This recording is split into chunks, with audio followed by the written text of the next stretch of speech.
berpikir jika stroke adalah penyakit yang hanya menyerang orang tua. Kenyataannya tidak demikian. Kini sudah banyak terjadi kasus stroke di usia yang masih sangat muda. Inilah hal yang patut kita perhatikan dan waspadai.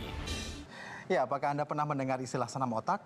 Nah, otak adalah sumber perintah atau pengendali seluruh bagian tubuh. Dan otak yang sehat akan mendorong tubuh yang sehat.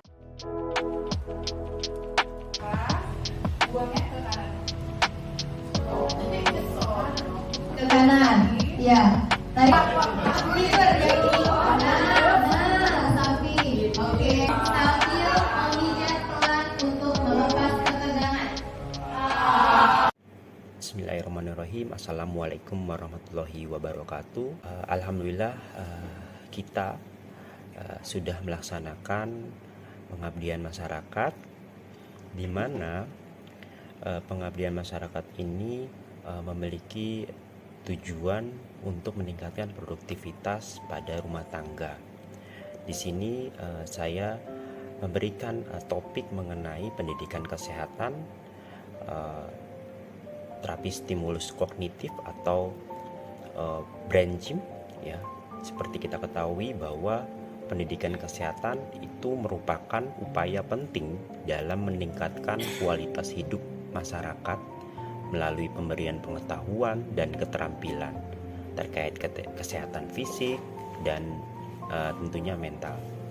Kegiatan ini berfokus pada implementasi edukasi terapi stimulus kognitif melalui metode brain gym untuk meningkatkan kinerja otak dan kolb atau hati nurani, serta mengoptimalkannya sebagai alat bantu dalam praktek akuntansi rumah tangga. Brain gym yang terdiri dari serangkaian latihan fisik sederhana dirancang untuk merangsang fungsi kognitif, konsentrasi, daya ingat, dan pemecahan masalah. Dalam konteks pengelolaan keuangan rumah tangga, peningkatan kemampuan kognitif ini berperan penting dalam membantu individu membuat keputusan finansial yang lebih efektif dan tentunya terstruktur. Selain itu, topik ini mengintegrasikan aspek kolb atau hati nurani sebagai bagian dari keseimbangan emosional dan spiritual yang bertujuan untuk mendorong pengambilan keputusan keuangan yang beretika dan berkelanjutan.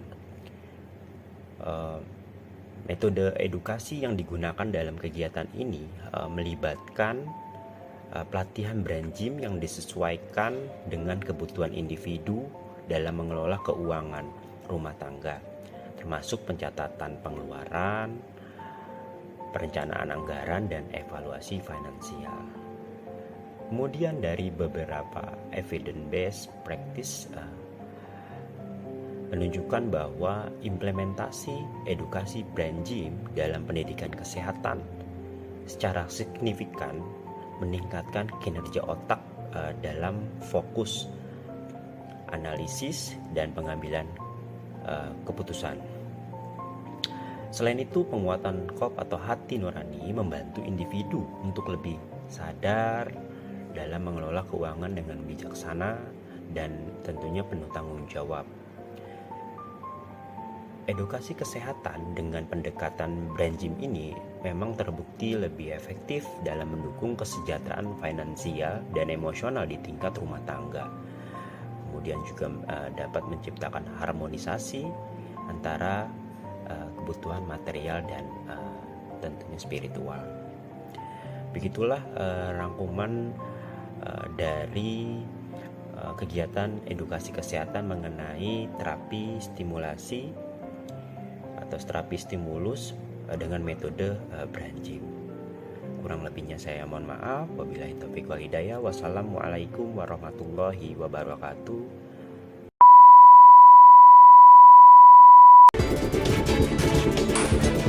Persengketaan terjadi ketika pasangan suami istri Agus Purwanto dan Anjar Trinawati menolak membagi harta Gonogini. Mereka akhirnya sepakat rumah seharga 400 juta rupiah yang mereka miliki selama 10 tahun itu dibongkar. Kita ke informasi berikutnya, pemirsa. Lebih dari 1.000 istri di Jakarta Barat menggugat cerai suaminya, diantaranya karena keranjingan judi online. Selain itu, angka perceraian juga tinggi, mayoritas karena masalah ekonomi. ke informasi lain, kasus gugatan cerai pasangan suami istri di Aceh Utara Aceh mencapai 234 kasus pada tahun 2023. Gugatan cerai dilakukan karena faktor ekonomi, perselisihan, kekerasan dalam rumah tangga, hingga hadirnya pihak ketiga atau perselingkuhan. Anda kembali bersama kami di Kabar Utama. Pemirsa, lebih dari 1.000 istri menggugat cerai suami ke kantor Pengadilan Agama Bojonegoro, Jawa Timur. Mayoritas penyebab banyaknya istri menggugat cerai suami didasarkan atas faktor ekonomi. Assalamualaikum warahmatullahi wabarakatuh. Alhamdulillah, wassalatu wassalamu ala rasulillah. Berdasarkan hasil lapangan Abdi Mas kemarin, memiliki tujuan adalah untuk menguatkan potensi masyarakat dalam hal meningkatkan kinerja otak dan hati. Perlu diketahui bahwa peningkatan kinerja telah disampaikan oleh rekan kami dari Fakultas Ilmu Kesehatan, sedangkan kami memperkuat dari sisi penguatan hati. Tapi hati di sini bukan definisi hati never ya, gitu.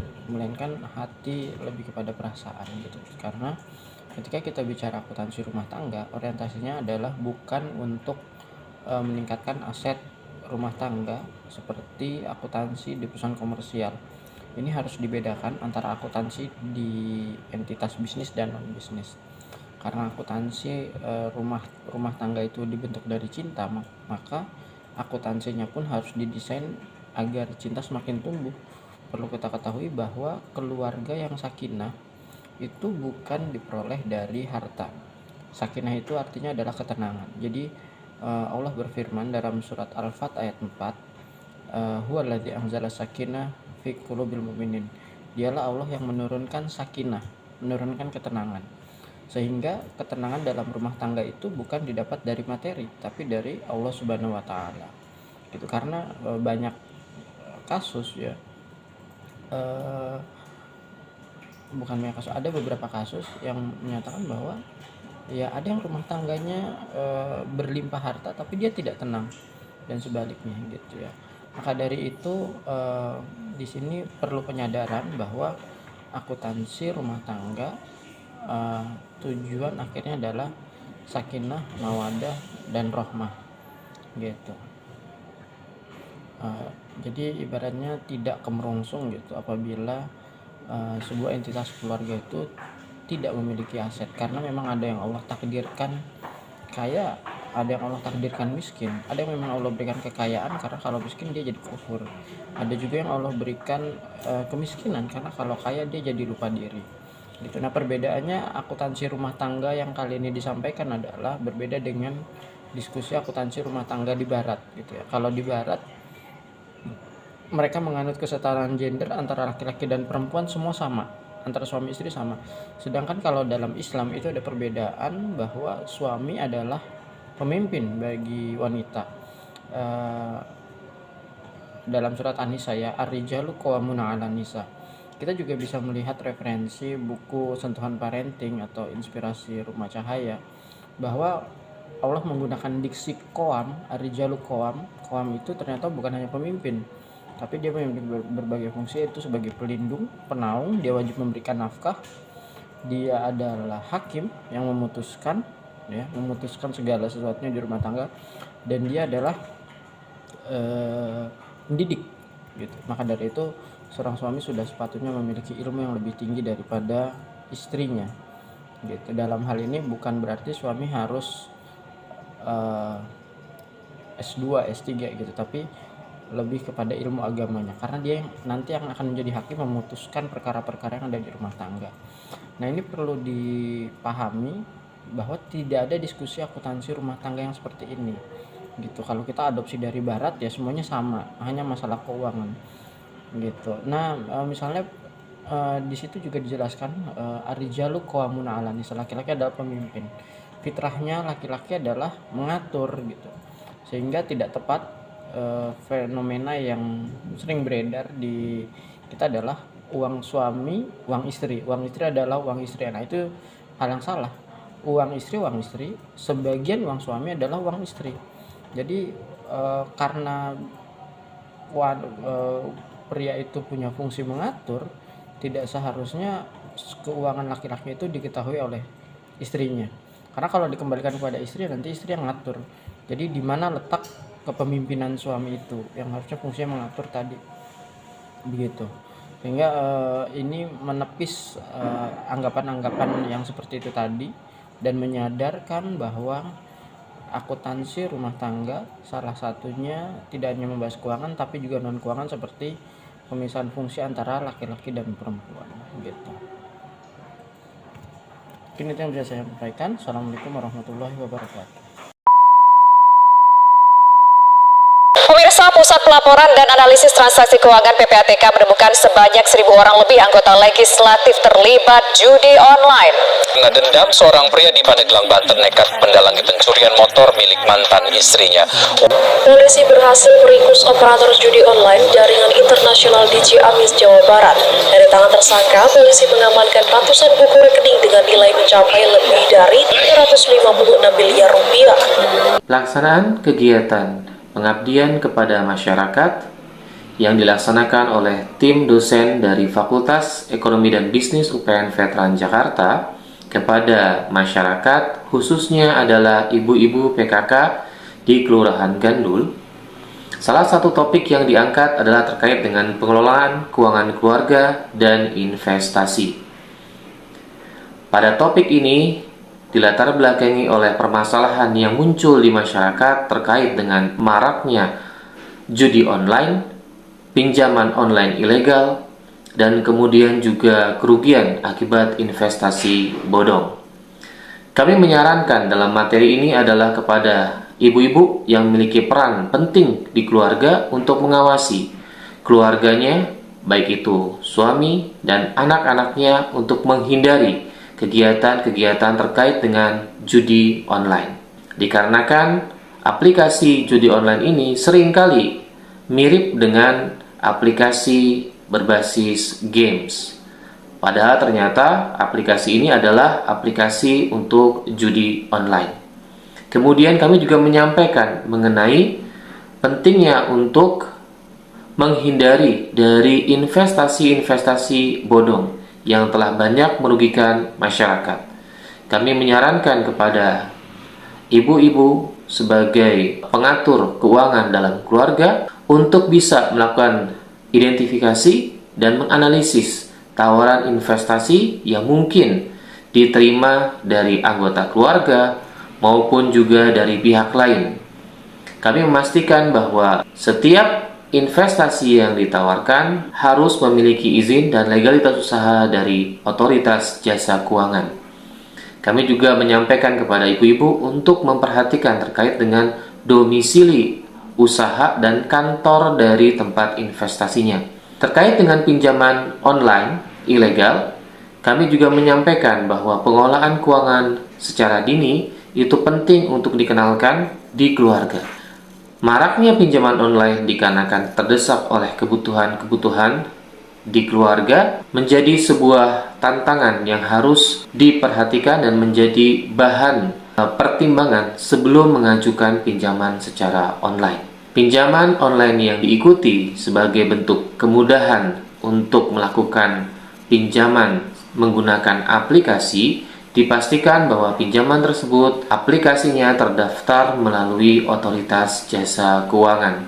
Kami juga menyarankan untuk melihat dari persyaratan yang ditawarkan oleh aplikasi penyedia jasa pinjaman online.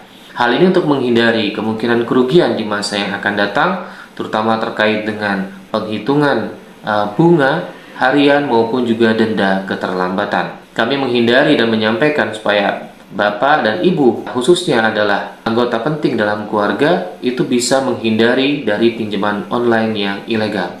Kami juga menyampaikan setelah berdiskusi terkait dengan berbagai macam investasi bodong, kemudian juga pinjaman online yang ilegal dan judi online, kami juga menyampaikan poin-poin penting terkait dengan pengelolaan keuangan di keluarga. Pengelolaan keuangan keluarga yang penting dimulai dari pengaturan keuangan. Peran ini diambil alih oleh seorang ibu. Karena biasanya dalam keluarga ibulah yang mengatur keuangan di dalam keluarga, sedangkan si suami berperan sebagai pencari nafkah. Kami menyampaikan kepada ibu-ibu untuk bisa mengatur mengenai anggaran keluarga, kemudian menyiapkan dana darurat untuk mengantisipasi kemungkinan terjadinya keadaan darurat dalam keluarga seperti sakit, kemudian kendaraan rusak, atau yang bisa berdampak kepada perekonomian keluarga. Kami juga menyampaikan pentingnya investasi sejak dini dikenalkan kepada anak-anak melalui bentuk tabungan. Diharapkan dengan kegiatan pengabdian kepada masyarakat ini, ibu-ibu PKK khususnya dan anggota keluarga yang ada di Kelurahan Gandul bisa terhindar dari kejahatan di pinjaman online ilegal, judi online maupun juga investasi bodong, dan mampu mengolah keuangan keluarga dan juga menginvestasikan keuangan keluarga ke dalam bentuk-bentuk investasi yang legal dan memberikan keuntungan. Diharapkan dengan kegiatan ini terciptalah masyarakat-masyarakat yang sejahtera dan juga kuat secara keuangan dan memiliki edukasi yang baik terkait dengan keuangan. Terima kasih.